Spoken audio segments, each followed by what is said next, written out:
Dan kalau bisa, buka semua media komunikasi yang mengarahkan ke penjualan kamu. Siap! Mari nge-vlog di Kebun Desain. Assalamualaikum warahmatullahi wabarakatuh. Selamat datang di vlognya Kebun Desain. Oke, teman-teman, kali ini kita akan ngebahas terkait dengan tip bisnis yang tentu aja itu bisa berguna buat kelangsungan usaha dan bisnis teman-teman. Nice. Tapi sebelum itu nih, informasi buat teman-teman yang baru lihat channel ini. Jadi Kebun Desain itu merupakan studio desain grafis yang melayani semua branding usaha kamu. Jadi mulai dari desain logo, desain kemasan, desain standing post, atau desain sosial media bahkan ya. Betul. Kita bisa layani. Atau mau bikin opening YouTube nih buat youtuber-youtuber, kita juga bisa. Mantap. Nah, jadi yang ingin pesan desain seperti tadi ya, brand dan lain sebagainya, pokoknya perdesainan apapun kayak gitu ya, itu bisa langsung kontak admin kita yang ada di deskripsi di bawah nih ya. Nah, silakan dicek. Langsung tanya-tanya aja. Ya. Dan usahakan di jam kerja nih jam 7 sampai jam 9 sampai jam 5 sore. Itu pas responnya ya. Cepet banget ya. Good job. Oke, lanjut nih Dek, kita bahas tips apa nih hari ini nih? Jadi nih buat teman-teman UMKM yang sering jualan produk yang viral. Apaan tuh? Tips buat teman-teman yang mau berjualan produk-produk yang viral. Nah, iya kan kalau misalnya kita jualan produk viral itu kadang kalau misalnya lagi viral-viralnya naik laku banget, ya enggak? Tapi kalau lagi turun-turunnya ya udah habis. Bahkan nggak bisa lagi tuh ngejualin produk tersebut. Nah, kita siasati dengan beberapa tips berikut.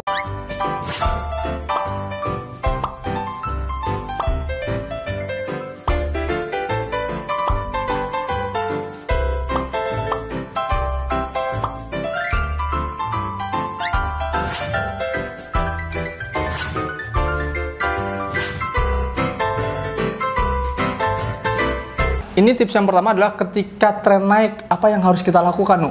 Oke, apa nih yang harus dilakukan? Yang pertama, ketika ada sesuatu yang viral nih, kamu harus lakukan promosi sebanyak-banyaknya.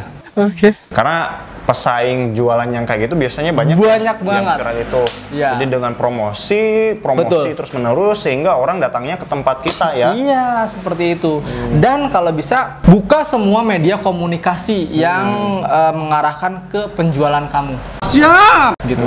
Maksudnya misalnya penjualan produk ini bisa dilakukan via chat WhatsApp, via email misalnya, via website misalnya, via DM Instagram, pokoknya semua sumber komunikasi kamu buka gitu. Iya, jadi orang lebih mudah ya karena setiap orang kan nggak menggunakan itu semua. Nah, kamu harus menggunakan itu semua untuk memfasilitasi orang-orang tersebut. Betul sekali, Nu. Intinya sih mempermudah mereka untuk membeli produk kita ya, seperti itu. Atau juga semua transaksi bank apapun bisa dilakukan. Ya. Gitu. Kadang ada orang yang aduh kena admin nih, malas banget sih harus kena admin kayak gitu ya. Pengen banknya tuh samaan kayak gitu. Nah, kita harus bisa memfasilitasi yang kayak gitu. Not bad, not bad. Nah, setelah melakukan promosi, kamu lakukan penjualan secara terus-menerus gitu. Misalnya, penjualan maksudnya seperti ini. Ketika ada orang yang chat, kamu jual nih barangnya, ya enggak? Kamu chatting terakhirnya, Mas, kalau misalnya Mas ajak temen Mas untuk beli lagi di sini, Mas dapat potongan. Nice. Ya, kayak gitu ya. Iya. Keren nggak tuh? Itu kan menarik orang untuk beli lagi. Jadi push penjualannya seperti itu. Setelah promosi kan pasti banyak nih yang chat, ya nggak sih? Nggak mungkin nggak ada yang chat setelah promosi. Nah, setelah ada yang chat, lakukan penjualan ekstra seperti tadi. Iya. Oke, jangan sampai malah udah promosi leha-leha ya Anda. Nah, setelah itu lakukan follow up. Misalnya tadi udah ngasih tadi kan, Mas kalau misalnya udah beli di kita dapat potongan harga nih kalau misalnya Mas bawa temen Masnya mau beli di tempat kita lagi. Nah, jangan lepas begitu aja. Follow up hari berikutnya. Atau 3 hari berikutnya lah, takutnya orang tersebut risih sama kita ya. Maksimal 3 hari setelah kita jual gitu. Jadi lakukan follow up seperti seperti itu.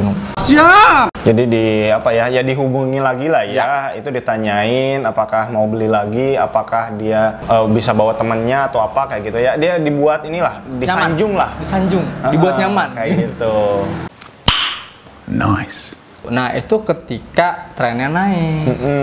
Ketika trennya turun, kita nggak mau dong si stoknya masih sisa banyak, ya udah kasih diskon. Nah kemudian sambil kalian memberikan diskon untuk menghabiskan stok yang lama, kalian amati lagi nih tren apa yang akan naik.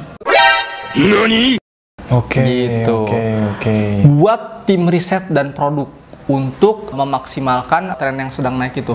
Setelah mendapatkan hasil riset, apa yang dilakukan? Segera launching produk tersebut. Nah, jangan dilama-lama ya, Iya. karena hasil riset itu mungkin akan sesuai dengan waktu tersebut. Kalau dilama-lama mungkin nanti bisa berubah lagi. Hasil risetnya ini buat bulan A, Anda malah mengeluarkan itu dibuat 3 bulan selanjutnya. Kayak gitu misalkan. Nah, yang terakhir adalah ketika trennya menurun, nah udah dapet nih produk yang baru yang akan di launching, segera stok barang. Nah, itu jangan sampai orang mau beli stoknya nggak ada. Nggak ada. Itu Susah ngeselin. Nah, itu kan udah menyiapkan produk yang baru launching, lakukan lagi tren yang naik tadi yang di awal. Iya. Gitu. Oke, ternyata ketika kamu melakukan riset gitu, ternyata hasil risetnya agak sedikit salah. Nah, bahkan mendekati tren ke bawah Apa yang harus dilakukan? Apaan tuh? Apa nih kalau salah nih? Yang pertama, siapkan diskon yang terbaik. Oke, disiasatinya pakai diskon yang satu nih. Diskon. Yang kedua, kasih ke reseller. Maksudnya kasih ke reseller itu kasih produknya ke reseller dengan cara pembayaran jatuh tempo. Oke. Otomatis siapa yang nggak mau kan? Ya, setidaknya meringankan mereka lah ya berpikirnya, ini menarik nih, agak meringankan gitu ya Iya, buat si seperti itu. resellernya. Jadi ibaratnya ya produk kalian habis, reseller pun tidak diberatkan. Gitu, enaknya seperti itu. Siapa tahu kan dari reseller kalian ternyata ada reseller yang memang jago berjualan dibandingkan kalian, seperti itu. Nah, itu adalah tips-tips untuk menjual produk yang viral mudah-mudahan bermanfaat nih. Iya, jadi kan kebanyakan tuh penjual yang menjual produk-produk yang viral, misalkan kayak es kepala Milo, boba, es krim es krim cincau ya? Iya, cincau dulu pernah. Gitu kan. Kemudian apa gitu ya? Setelah 1 tahun biasanya melempem tuh. Nah, Karena viralitasnya udah turun kayak gitu. Terus orang-orang juga semuanya udah pada nyoba gitu. Iya. Bosan juga misalkan. Nah, gimana? Nah, trik-trik yang tadi untuk bisa menggenjot kembali produk viral-viral tersebut yang kalian jual tetap bisa disukai oleh para konsumennya. Konsumen Kayak seperti gitu. itu. Oke, thank you nih ya, mudah-mudahan bermanfaat. Kalau suka dengan video ini silahkan di like, di komen, juga di subscribe. Jangan lupa di share biar video ini bermanfaat untuk teman-teman yang lainnya. Betul banget. Oke, thank you. Sampai jumpa di vlog kita selanjutnya. Bye-bye.